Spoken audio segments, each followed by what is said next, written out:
మీ ఎలాంటి వ్యాపార ప్రకటనలకైనా వెంటనే మా ఛానల్ సంప్రదించండి. అందరికీ నమస్కారం. నేను శిరీష. ప్రస్తుతం మనతో పాటు ఉన్నారు ప్రముఖ ఆధ్యాత్మికవేత్త శ్రీ విద్యా ఉపాసకులు శ్రీమతి గీతా కుమార్ గారు. అమ్మతో మాట్లాడదాం. నమస్కారం అమ్మ. శ్రీ గురుభ్యో నమః. శ్రీ మాత్రే నమః. నమస్తే అమ్మా. అమ్మ, ఇంతకు ముందు వీడియోలో ఉద్యోగం గురించి ఎలాంటి పూజలు చేసుకోవాలి, ఎలాంటి మంత్రాలు చదవాలని తెలియజేశారు. మరి ఉద్యోగం అయిపోగానే ప్రతి ఒక్కరికి గుర్తుకొచ్చేది వివాహం. ఎవరికైతే వివాహం కాలేదో, కొంతమందికి కొన్ని దోషాలు ఉన్నాయి, అందుకే జరగట్లేదు, దగ్గర వరకు వచ్చి చెడిపోయిన సంబంధాలు కూడా చాలా ఉంటాయి. మరి ఎవరికైతే వివాహం జరగలేదో వాళ్ళు ఎలాంటి మంత్రాలు జపించవచ్చు అంటారు, ఎలాంటి పూజ ఆచరించవచ్చు అంటారు? వివాహం జరగలేదు అంటే ఒకటి జాతక రీత్యా అయిండొచ్చు, రెండు పరిసరాల రీత్యా అయిండొచ్చు, మూడు వాళ్ళ పెరిగిన వాతావరణం. పరిసరాలు ఈక్వల్ టు వాతావరణం రెండు ఒకటి. అంటే ఇప్పుడు చాలా మంది ఎలా ఉన్నారంటే స్వేచ్ఛకు అలవాటు పడిపోయినారు, ఫ్రీడమ్ అనేసి. ఈ ఫ్రీడమ్కి అలవాటు పడిపోవడం వల్ల ఏమైపోతుంది అంటే లేట్ మ్యారేజెస్ జరుగుతుంది. ఇంట్లో ఏం చెప్తున్నారు, ఏమని మ్యారేజెస్ చేసుకోవాలా అనేసి పెద్దలు చూస్తున్నారు, కానీ పిల్లలకి ఇంట్రెస్ట్ లేదు. ఎందుకు ఇంట్రెస్ట్ లేదు? ఫస్ట్ మేము సెటిల్ కావాలనేది ఒకటి, తర్వాత సెటిల్ అయినా కూడా విచ్చలవిడి తత్వానికి అలవాటు పడి మాకు పెళ్లిళ్ళు వద్దు అనేది ఒకటి. ఈ కాలంలో పెళ్లిళ్ళు అంటేనే భయపడే పరిస్థితికి వచ్చేసింది, బయట జరుగుతున్న అనర్థాలు దాన్ని బట్టి చూస్తే. ఇక్కడ అన్ని బాగున్నాయి, పెళ్లి చేసుకోవాలని పిల్లలు కూడా అనుకుంటున్నారు, అయినా వివాహం జరగట్లేదు. ఖచ్చితంగా జాతకం చూయించుకోవాల్సిందే. ఎందుకంటే జాతకంలో కుజదోషం ఉన్న అర్లీగా వివాహం కాదు. ఒకవేళ కుజదోషం ఉన్న పర్సన్ కి కుజదోషం ఉండే వాళ్ళే దొరకాలి. ఇదొక మెయిన్ రీజన్. ఒకవేళ కుజదోషం ఉండే వాళ్ళు ఖచ్చితంగా అరటి చెట్టు వివాహం చేసుకున్న తర్వాతే నిజ వివాహం చేసుకోవాలి. ఓహో, ఇవి జాతకం చూస్తేనే తెలుస్తాయి. ఎందుకు వాళ్ళకి అంటే మాంగళ్య బలం లేకపోవడము, వివాహ బలం లేకపోవడము, వీటి కారణం చేత ఇవి లేట్ గా జరుగుతాయి మ్యారేజెస్. గ్రహ బలం సరిగ్గా లేకపోవడము, దీనివల్ల అసలు ఎందుకు ఏంటి మనం దీన్ని పెంచుకోవాలంటే ఏం చేయాలి అని అంటే ఖచ్చితంగా ఆధ్యాత్మిక మార్గం అనేది చాలా సపోర్ట్ చేస్తుంది. దైవారాధన ఎలా చేసుకోవాలి? ఇప్పుడు అందరికీ అన్ని సెట్ అవుతాయి అనేది లేదమ్మా ఇక్కడ. ఇప్పుడు చూడు, నేను ఒక పూజ చెప్తాను, ఒక రెమెడీ చెప్తాను, 100 మంది చేస్తారు, 100 మందిలో 10 మందికే జరుగుతుంది. ఎందుకంటే వాళ్ళకి గ్రహరీత్యా పెద్దగా దోషాలు లేకపోవడం అయిండొచ్చు, వాళ్ళ పూర్వజన్మ యొక్క పుణ్యఫలం అయిండొచ్చు. ఈ పూజ చేయగానే వాళ్ళకి జరిగిపోతుంది. ఇప్పుడు కొంతమందికి ఎన్ని పూజలు చేసినా, ఎన్ని రెమెడీస్ చేసినా జరగదు. అవును, మనం ఇలాంటి కేసెస్ చాలా చూస్తుంటాం. వాళ్ళు ఖచ్చితంగా వ్యక్తిగత జాతక పరిశీలన చేసుకోవాల్సిందే. ఏదో మనం రెమెడీస్ చెప్పినామని చేసేసి జరగలేదు అనుకోవడానికి లేదు. ఖచ్చితంగా వ్యక్తిగతంగా జాతకం పరిశీలించుకుంటేనే ఈ వివాహానికి దానికి ఏంటి ప్రాబ్లం అనే విషయం తెలుస్తుంది. మెయిన్ గా వివాహం ఆలస్యం అవుతుంది అంటే పితృదోషం కూడా ఉంటుంది. పితృదోషం వల్ల కూడా వివాహం ఆలస్యం అవుతుంది.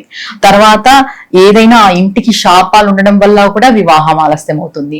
లేదు ఏదైనా స్త్రీ శాపం ఉండడం వల్ల కూడా వివాహం ఆలస్యం అవుతుంది. లేదు కొంతమందికి ఈ కాలసర్ప దోషాలు, నాగ దోషాలు, కుజ దోషాలు, ఇదేంటి రాహుకేతు దోషాలు ఉండడం వల్ల కూడా వివాహం ఆలస్యం అవుతుంది. ఇది ఒక్కటే రీజన్ అని చెప్పలేం మనం ఆలస్యంగా వివాహం కావడానికి. లేట్ మ్యారేజెస్ కి చాలా రీజన్స్ ఉంటాయి, వేరియస్ రీజన్స్.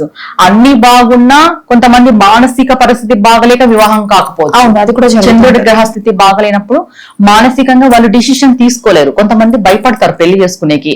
అమ్మాయిలైనా సరే అబ్బాయిలైనా సరే, మేము పెళ్లి చేసుకుంటే మా జీవితం ఎలా ఉంటుంది, మేము ఇప్పుడు ఇక్కడ ఫ్రీగా ఉన్నాము, మాకు ఫ్రీడమ్ ఎక్కువ ఉంది, పెళ్లి చేసుకొని పోతే మాకు ఫ్రీడమ్ ఉంటుందో ఉండదో, ఇలా ఆలోచన చేసే వాళ్ళు కూడా ఉంటారు. అక్కడ అత్తగారింట్లో మా పరిస్థితి ఎలా ఉంటుందో, నేను అడ్జస్ట్ కాగలనో కాలేనో అంటే వాళ్ళకి ఇన్సెక్యూర్ గా ఫీల్ అయ్యే వాళ్ళు కూడా ఉన్నారు. చాలా కేసెస్ ఉన్నాయి ఇలాంటివి. ఈ లేట్ మ్యారేజెస్ అనేది ఇదే రీజన్ అని చెప్పలేము. లేట్ మ్యారేజెస్ కి చాలా ఉంటాయి రీజన్స్ వ్యక్తిగతంగా. నార్మల్ గా ఇప్పుడు మనం ఏం చెప్తాము, ఏ పూజ చేసుకుంటే ఖచ్చితంగా వివాహం జరుగుతుంది. రుక్మిణి కళ్యాణం వినాలి. ఎక్కడైనా రుక్మిణి కళ్యాణం జరుగుతుంటుంది కదా, టెంపుల్స్ లో చేస్తుంటారు, అక్కడికి వెళ్ళి మనం పార్టిసిపేట్ చేయాలి. రుక్మిణి కళ్యాణం కథ వినాలి. ఎందుకు రుక్మిణి కళ్యాణం కథ వినాలి అంటే రుక్మిణి కృష్ణుణ్ణి చూడకోకున్నట్టే ఇష్టపడి ఉంటుంది. రుక్మిణి చూడకుండానే ఇష్టపడి ఉంటుంది కృష్ణుడిని. ఆయన ఇలా ఉంటాడు అలా ఉంటాడని ఊహతోనే ఇష్టపడి ఉంటుంది. అంత ఇష్టం అంటే రాధన్న కృష్ణుని చూసి ఇష్టపడింది, రుక్మిణి చూడకనే ఇష్టపడి ఉంటుంది. ఈ రుక్మిణి చూడకనే ఇష్టపడింది ఒకటి, రుక్మిణిని వేరే వాళ్ళకి ఇచ్చి చేయాలి అనుకుంటారు. ఆ టైంలో రుక్మిణీదేవి అమ్మవారి టెంపుల్కి వెళ్ళి దేవాలయంకి వెళ్ళి అమ్మవారిని వేడుకుంటుంది. ఎలా? అమ్మనగన్న అమ్మ నువ్వు, ముగ్గురమ్మల మూల పుట్టమ్మ. తర్వాత మీ ఇద్దరు కూడా ఆది దంపతులు, పరమేశ్వరుడు పరమేశ్వరి పార్వతీదేవి, మీరు ఆది దంపతులు. మిమ్మల్నే నేను చిన్నప్పటి నుండి శరణు కోరుతూ ఉన్నాను, పూజిస్తూ ఉన్నాను, స్తోత్రం చేస్తూ ఉన్నాను, స్తుతిస్తూ ఉన్నాను. అట్టి మీరు నాకు అన్యాయం అయితే చెయ్యరు, నాకు శ్రీకృష్ణుని భర్తగా ఇవ్వండి అని అడుగుతుంది అనమాట. అదొక ఘట్టం జరుగుతుంది రుక్మిణి కళ్యాణంలో. అలాంటివన్నీ వినాలి, ఆ కథలు చదవాలి. ఇలా చేయడం వల్ల వివాహం జరగడానికి ఛాన్సెస్ ఉన్నాయి. రుక్మిణి కళ్యాణం వినడం వల్ల గాని, రుక్మిణి కళ్యాణం చూడడం వల్ల గాని, దాంట్లో పార్టిసిపేట్ కావడం వల్ల గాని ఖచ్చితంగా జరుగుతుంది. తర్వాత కాత్యాయని వ్రతం అని ఒక వ్రతం వస్తుంది. ఖచ్చితంగా అమ్మాయిలు చేసుకోవాలి వ్రతం, పెళ్లి కాని అమ్మాయిలు. కాత్యాయని వ్రతం చేసుకున్నా కూడా పెళ్లి సెట్ అవుతుంది. పెళ్లి సెట్ అయ్యేకి 100కి 80% ఛాన్సెస్ ఉన్నాయి.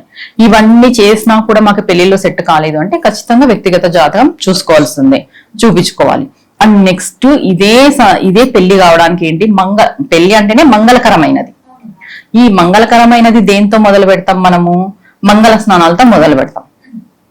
పసుపు కలుపుకొని స్నానాలతో, పసుపుతో. అప్పుడు మనం ఏం చేయాలి అంటే శివుడికి ప్రతి సోమవారం ఒక 9 సోమవారాలు పసుపుతో చేయాలి. శివలింగాన్ని పసుపుతో శివలింగం చేసి, పసుపు శివలింగాన్ని మనం ఆరాధన చేస్తే 9 సోమవారాలు మనకి పెళ్లి అయ్యే అవకాశం ఉంది.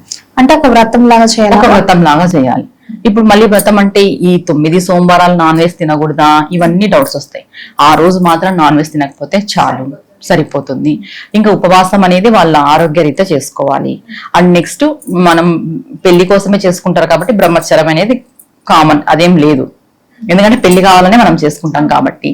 ఇక్కడ పెళ్లి కావాల్సిన వాళ్ళు చేయాలా లేదా వాళ్ళ తల్లిదండ్రులైనా చేయొచ్చా అనే డౌట్ కూడా వస్తుంది. ఇప్పుడు పిల్లలు దూరంగా ఉంటారు, అబోర్డ్స్ లో ఉండే వాళ్ళు కూడా ఉంటారు. పిల్లలు తల్లిదండ్రి చేయొచ్చు వాళ్ళ కోసం అయితే. లేదు పిల్లలు దగ్గరగా ఉన్నారంటే పిల్లల చేత చేయొచ్చు. ఏం చేయించాలి అంటే పసుపుతో శివలింగం చేయాలి. పసుపుతో శివలింగం చేసి ఆ శివలింగానికి పూలతో అర్చన, విభూతితో అర్చన, శివాష్టోత్తరం ఇది చేయాలి. ఇలా 9 సోమవారాలు చేయాలి. ఆ పసుపు ముద్దని ఏం చేయాలి అంటే నెక్స్ట్ డే మంగళవారం పడుతుంది మనకి, దాన్ని వాటర్ లో కలుపుకొని స్నానం చేయాలి పెళ్లి కాని వాళ్ళు. చేయొచ్చు, చెయ్యాలి. పసుపు కలుపుకొని మనం నీళ్లు పోసుకోవడం వల్ల త్వరగా సంబంధాలు కుదురుతాయి, వివాహం అవుతుంది. ఎందుకంటే పసుపు కలిపిన నీళ్లు పోసుకుంటేనే మంగళకరం. మనం కూడా పసుపు స్నానాలన్నీ చేయిస్తాం కదా, హల్దీ ఫంక్షన్ అని ఇప్పుడు అన్ని చేస్తున్నాం కదా. అలా ఈ సోమవారము శివలింగం చేసిన పసుపు ముద్దని, పూజించిన పసుపు ముద్దని మంగళవారం రోజు అమ్మాయి కానీ అబ్బాయి కానీ వాటర్ లో కలుపుకొని చేయడం వల్ల వివాహం కుదురుతుంది ఖచ్చితంగా. అమ్మ, మరి ఎలాంటి మంత్రాలు జపించుకోవచ్చు అంటారు? కాత్యాయని దేవి మంత్రం, కాత్యాయని దేవి నమః అనుకోవచ్చు. మెయిన్ కాత్యాయని వ్రతమే కదా ఇంపార్టెంట్. కాత్యాయని దేవి నమః అని అనుకుంటే చాలు. ఈ మంత్రం నిత్యము స్మరించుకోవాలి. 108 సార్లు చేసుకున్నా చాలు. లేదంటే మంగళ గౌరీ దేవి నమః, మంగళ గౌరీ వ్రతం కూడా చేసుకుంటాం. మంగళ గౌరీ వ్రతం చేసుకున్నా కూడా మనకి పెళ్లి కుదురుతుంది అని చెప్తారు. అంటే పెళ్లికి ముందు చేపించేదే మంగళ గౌరీ వ్రతం కాబట్టి మంగళ గౌరీ దేవియే నమః అనుకోవచ్చు, కాత్యాయని దేవియే నమః అనుకోవచ్చు. అన్నిటికంటే ముందు మనం చేయాల్సింది ఏంటి అంటే వ్యక్తిగత జాతక పరిశీలన చేసుకోవాలి. చేసుకుంటూ ఈ రెమెడీస్ చేసుకున్నారంటే ఖచ్చితంగా వివాహం కుదురుతుంది. అమ్మ, మనకి శాస్త్రం నుంచి ఉన్నాయి కొన్ని పుణ్యక్షేత్రాల వల్ల వెళ్ళిన పని ఖచ్చితంగా జరుగుతుందని. ఈ వివాహం కోసం ఎవరైతే బాధపడుతున్నారో వారికి ఏదైనా పుణ్యక్షేత్రం దర్శించుకుంటే బాగుంటుంది అంటారా? రంగనాథ స్వామి టెంపుల్, శ్రీరంగం. ఎందుకంటే అమ్మవారు శ్రీరంగ దామేశ్వరి అంటాం మనం, శ్లోకంలో వస్తుంది. దాసీభూత వనితం శ్రీరంగ దామేశ్వరి అని. అంటే అక్కడ శ్రీరంగనాథ స్వామితో కలిపి అమ్మవారు నిత్య అన్నపాయనిగా ఉంటారనమాట. ఓహో. శ్రీరంగం మనము ఆ దేవాలయాన్ని దర్శించుకున్నా కూడా వివాహం జరుగుతుంది. లక్ష్మీనారాయణ దేవాలయం అది. ఆ దేవాలయం దర్శించుకున్నా వివాహం జరుగుతుంది. అమ్మ, మొత్తం మీద వివాహం జరగకుండా బాధపడే వారికి ఒక మంచి పరిష్కారం తెలియజేసినందుకు ధన్యవాదాలమ్మా. నమస్తే అమ్మా.